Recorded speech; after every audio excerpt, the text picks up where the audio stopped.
Hi everybody, welcome back to my channel Amala Naresh, and today we are going to learn about the second chapter, that is refraction of light at curved surface. So before going to refraction of light at curved surface, you must be capable to do all the things with the refraction of light at plane surface. So this is a chapter of 9th class, but as a basics are very important, so we must know what are the rules and regulations of refraction at plane surface. So today we are going to learn about the refraction at a plane surface, and before going to the video, please check all the videos of my YouTube channel, that is Amala Naresh Online. If you have not subscribed to my channel up to now, please subscribe my channel and press the bell icon so that you will get all the updates of the videos which I am uploading regularly. Right guys, if you have any doubts or any queries or any questions or any suggestions, so please feel free to give your advice and suggestions in the comment section. I'll be appreciating you. So let us start the video without delaying. Right, so firstly, what are the main points to remember? So in refraction of light at a plane surface, before going to that, we need to know about few points. Let us know what are those points. The first point is optical medium.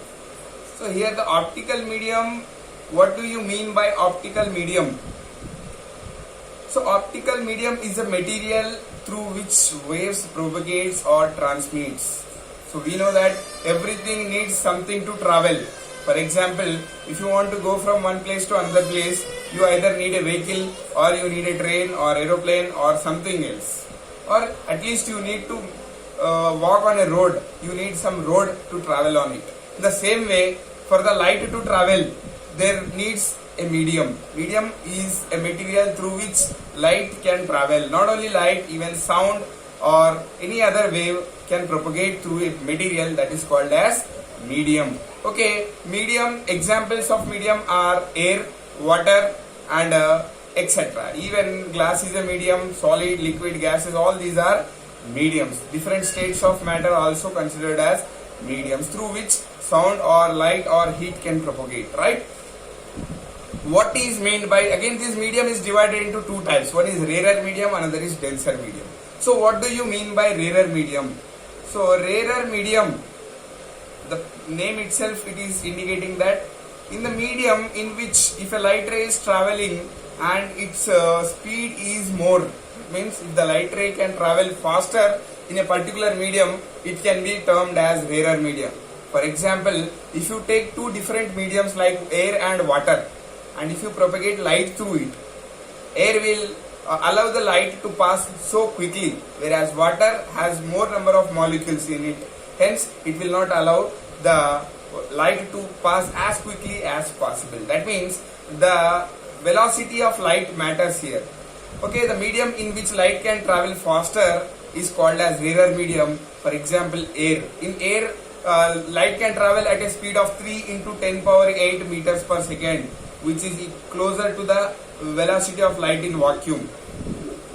But in water, it is only 2.25 into 10 power 8 meters per second. That means here the velocity of light has decreased. Hence we say that air is a rarer medium and water is a denser medium. Right? Coming to the next, that is what is denser medium. Okay, a denser medium is a medium in which the light ray travels slower compared to that of another medium. For example, in the above case, light ray travels faster in the air, slower in the water. That means water is a denser medium and air is rarer medium. Whereas in the example given here, glass is denser medium and water is rarer medium because light travels faster in water but not so much faster in glass.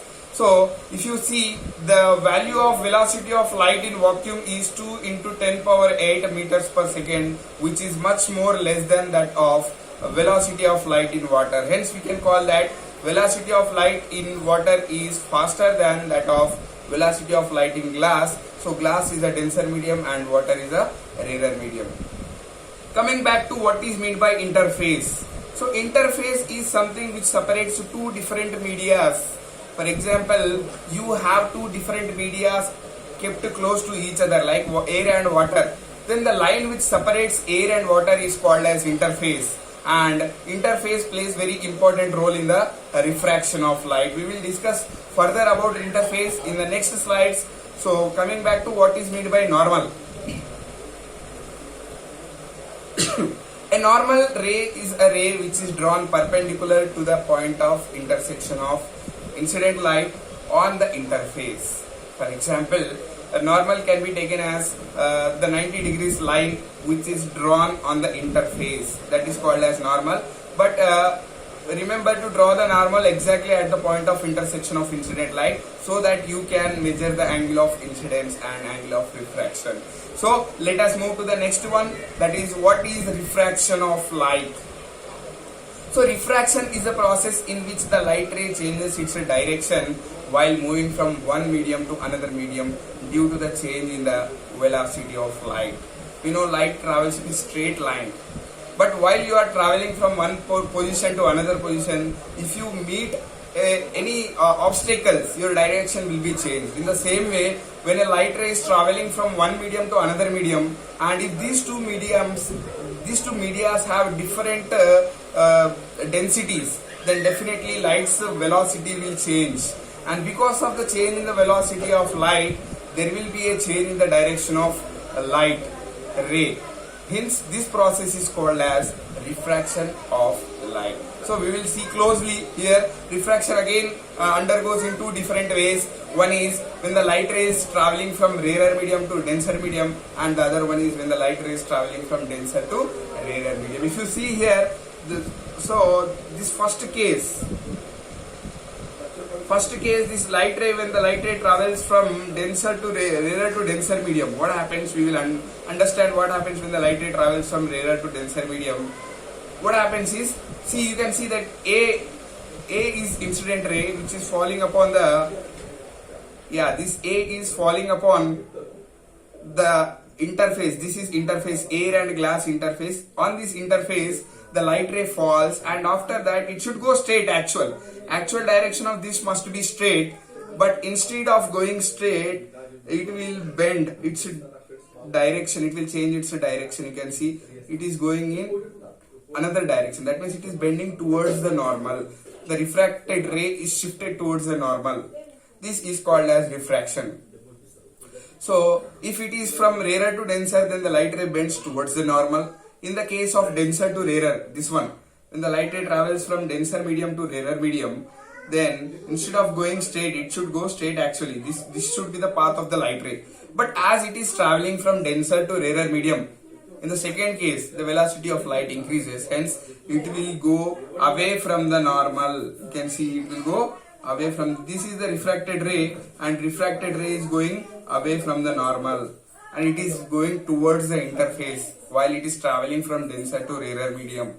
So there are two types of refractions when the light ray is passing from rarer to denser medium, and while the light ray is passing from denser to rarer medium. In the first case, while it is traveling from rarer to denser medium, the refracted ray will bend towards the normal, and while the second case, when the light is traveling from denser to rarer medium, the refracted ray will bend away from the normal, that is towards the interface, right?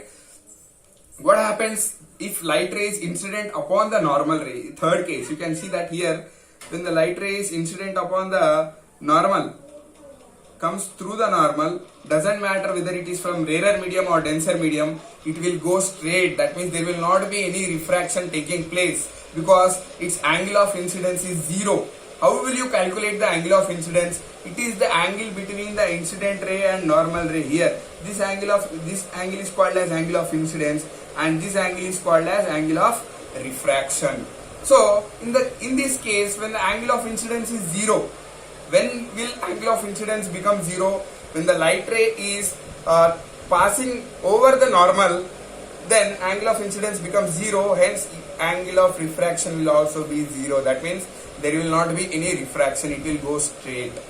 Right, guys? So now, what is meant by refractive index? This is very important. Refractive index. Okay. We know that velocity of light in vacuum, that is in space, is constant, and that is 3 into 10 power 8 meters per second. This is the constant value of speed of light. Most accepted value of velocity of light till the date.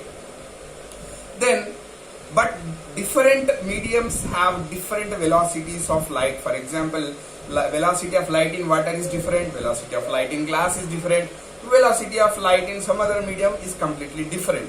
Hence, so velocity of light changes when there is a change in the medium, and refractive index can be given as the ratio of speed of light in the vacuum to the speed of light in the medium, right? So if you want to find the refractive index, it is the ratio of speed of light in vacuum divided by speed of light in medium, and it is denoted by letter n. So n is equals to c by v, where c is velocity of light in vacuum and v is the velocity of light in the particular medium.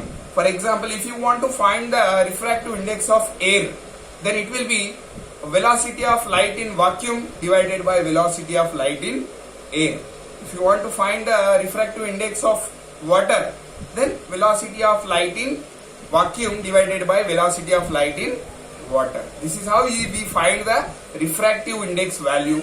And the other point is refractive index has no units. This is very important. Why refractive index has no units? Because it is the ratio of similar physical quantities. Refractive index is the ratio of similar physical quantities, that is velocity by velocity. So there will not be any units. So this is very important point. Refractive index has no particular units, and refractive index is inversely proportional to the speed of light in the medium. That means if light has faster speed in a medium, its refractive index will be less. If light has more speed in a medium, its refractive index will be more. So refractive index is inversely proportional to the velocity of light in the medium. Right, let us move forward. Then what is meant by relative refractive index? Okay, relative refractive index is the ratio of refractive index of first medium to the refractive index of second medium. For example, there are two mediums. Then when the light ray is traveling from rarer to denser or denser to rarer, we consider the light ray with which the first medium should be the medium in which the light ray enters first. That means in which the incident ray lies. That is the first medium. Then ratio of refractive index of first medium to the refractive index of second medium is called as relative refractive index. It's very essential. Relative refractive index is the ratio of refractive index of second medium to refractive index of first medium. That is can be given by the formula n21. So here n21 is equals to n2 by n1, where n21 is the relative refractive index of second medium compared to first medium, and n2 is the refractive index of second medium, n1 is the refractive index of first medium. Now we also know that n2 is equals to c by v2, that is refractive index of second medium equals to velocity of light in first medium, velocity of light in vacuum by velocity of light in second medium, whereas refractive index of first medium equals to velocity of light in vacuum by velocity of light in first medium. Then hence we can write n21 is equals to, in place of n2 by n1, what we will write, c by v2 divided by, in place of n1, c by v1. Hence we will get n21 is equals to v1 by v2, that is velocity of light in first medium to the velocity of light in second medium. So relative refractive index in case of refractive index is the ratio of refractive index of second medium to the first medium, whereas in the case of velocities, relative refractive index is the ratio of velocity of light in first medium to the velocity of light in second medium, that is v1 by v2 in case of velocities, n2 by n1 in case of refractive indexes. Okay, now even relative refractive index will not have any units, because even it is also the ratio of similar physical quantities, so there will not be any units for relative refractive index. Right, what is Snell's law? Move forward. And Snell's law is a particular law which gives us the relation between the angle of incidence and angle of refraction. of a system based upon their refractive indices. So Snell's law states that n1 sin I is equals to n2 sin R. Now I'll tell you what is meant by n1. Already we know n1 is a refractive index of first medium and I is the angle of incidence, whereas n2 is the refractive index of second medium and R is the angle of refraction. Here sin I by sin R is constant, that is sin I by sin R is equals to n2 by n1. Ratio of sine angle of incidence to sine angle of refraction will always be equals to the ratio of relative refractive index of second medium, that is n21. It can also be written as sin I by sin R is equals to n21, that is relative refractive index of second medium. It can also be written as v1 by v2. Sin I by sin R is equals to v1 by v2. This is Snell's law. Snell's law is very essential in determination of angle of incidence or angle of refraction in a system. If refractive indexes are given, if they are not given, then it is also very helpful in finding the refractive indexes, right? Moving forward, what is critical angle? Critical angle, see, when we know that when the light ray travels from denser to rarer medium, this is denser medium. So, and I'll write D here. So this is denser medium and this is a rarer medium. It's not given here. So right, denser, when the light ray is traveling from denser to rarer medium, we know that light ray, instead of going straight, this is incident light. When the light ray is traveling from denser to rarer medium, it should go straight. But instead of going straight, it is moving towards the interface, that is away from the normal. It is moving, shifting towards the interface. And if you increase the angle of incidence, this is angle of incidence here. So angle of incidence, when it is increased, the condition is light ray must pass from denser to rarer medium. So when the light ray is passing from denser to rarer medium, and if you are increasing the angle of incidence, the refracted ray will become even closer to the interface. You can see that it's becoming closer and closer. And at a particular instance of angle of incidence, this angle of incidence, the refracted ray will pass through the interface. It will move exactly on the interface. That angle of incidence is called as critical angle. This is called as critical angle. So critical angle is the angle of incidence at which the refracted ray gazes at the interface. That means moves through the interface, and at that time, at the critical angle, refraction angle is 90, that is perpendicular. Angle of when angle is critical angle, then the refracted angle should be equal to 90 degrees. What happens if you increase the angle of incidence further?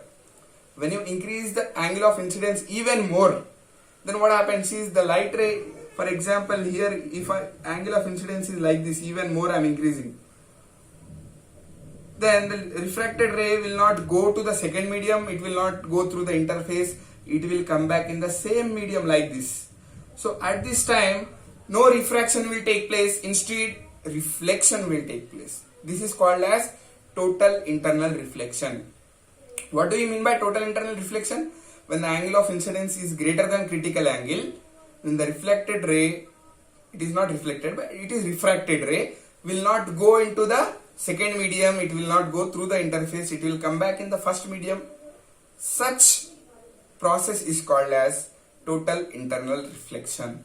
And total internal reflections have many applications, like the shining property of diamond is due to total internal reflection, and because diamond's critical angle is very less, whatever the angle of incidence are falling will be greater than that angle of incidence critical angle, hence it will come back in the same medium. For example, there will be, let us assume that diamond's critical angle is 25 degrees, then the angle of incidence, all the rays which are falling with angle of incidence greater than 25 will come back in the same medium, that is undergoing the total internal reflection. Like that, diamond has very little critical angle, hence all the rays which are falling upon it will undergo total internal reflection, because of which diamond starts shining. Okay, this is how diamond will undergo total internal reflection. And there is also a type of illusion called as mirage. These mirages can be seen on the road when you are traveling on the road, either on a bike or any vehicle during the hot summer days. Because of the overheating of roads, the air closer to the roads will get heated up and it will become rarer, whereas the upside air will act like denser medium, because of which total internal reflection will take place and mirages will take place, and we will be able to see the illusion of water over the roads. This is also because of total internal reflection. So mirages are also found because of total internal reflection. Now, what are optical fibers? Optical fibers are also a type of fibers which work on the principle of total internal reflection, and which has a fiber, especially like a fiber like glass, which is made up of fiber like glass. Inside it there will be a medium like air, in which when the light rays enter, when they fall upon the fiber, its critical angle is very less, because of which it will undergo total internal reflection and it will reflect back. Like that, it will move to the second part of the fiber. Like this, here you can see the total internal reflection in fiber. It's moving and moving, total internal reflection is taking place, and finally it will come out as the light ray. So this total internal reflection is taking place in optical fiber, can be used as optical fiber communication systems, which are mostly coming into existence in the modern generation, which can replace this modern wired 4G, so-called 5G generation wireless communication systems, which has no pollution problem or no radiation for environmental crisis. So this one works on the principle of total internal reflection. So this is how total internal reflection is helpful. Right guys, this was the basic class of refraction of light at curved surface. If you don't understand anything properly, you can give me your doubts clearly. You can ask me in the comment section. I will make some more videos on the same topic if you want. And please don't forget to subscribe my channel and press the bell icon to get the notifications. At the same time,